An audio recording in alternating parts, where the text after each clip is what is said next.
Jack and I are here in Lakemont looking at some Mahonia plants.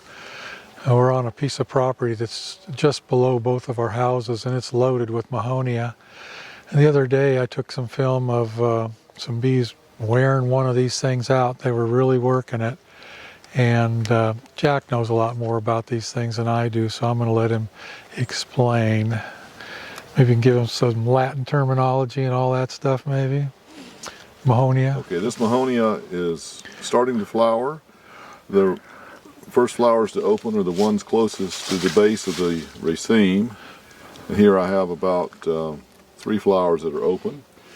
It's a cool, overcast day today, so I've only seen a couple of bees working this, but they do work it extensively. This Mahonia is a horticultural variety.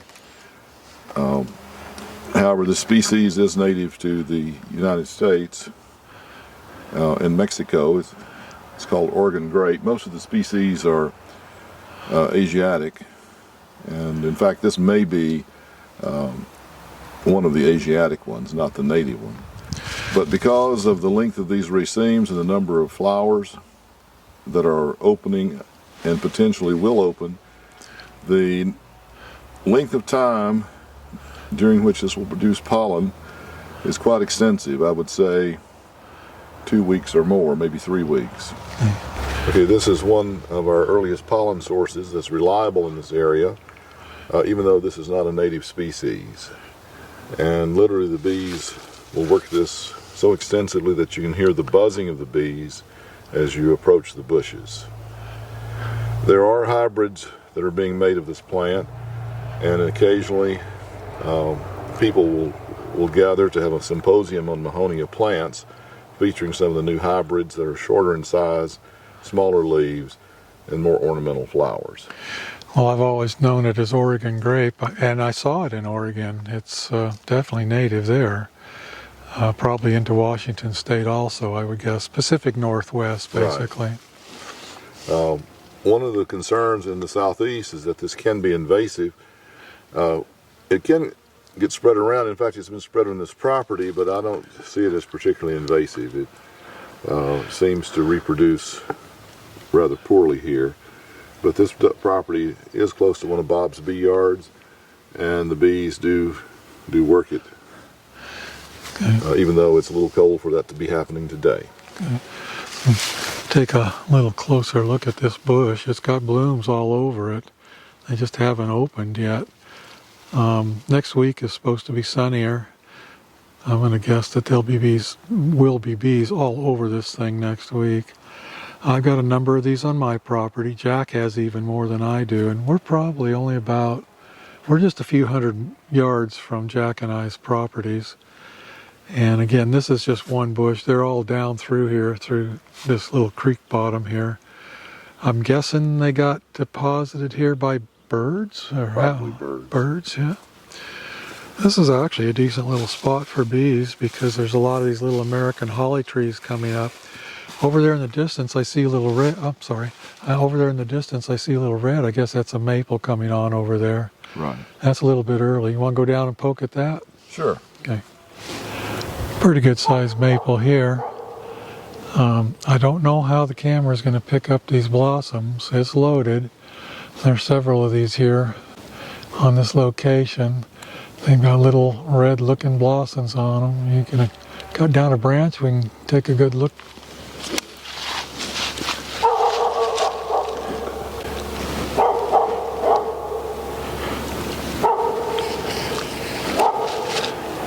That's a pretty slick pruner you got there. Yeah, it'll go to about 16 feet.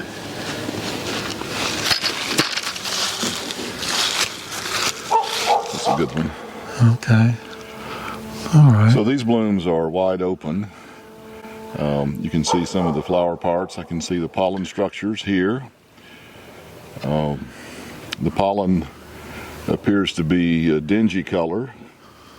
What color would you call this pollen? Well, it's kind of a dingy tan with a green hue. It definitely has a little green in it. So one of the nice things about red maple is that this cluster of flowers is pretty much, they're all open, and this cluster is not. So I see one or two just opening. So this is a species that occurs widely in our location. It does very well along creeks, bottomlands, lowlands, but it also occurs on slopes. It's widely adapted to a variety of habitats, and is the most common maple by far. It's a significant nectar source and pollen source early in the season. So we have mostly red maple and a little bit of sugar maple? In the northern half of this county, on north-facing slopes in Cove Forest, there's sugar maple. And it just happens that this county has the Eastern Continental Divide, and north of the Continental Divide, along the Little Tennessee River, we might find box elder, which is in the maple family, and the bees work that significantly.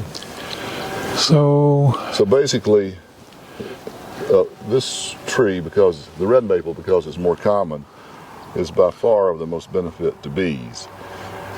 This county also has striped maple, which is not common, and it's a minor component of the forest.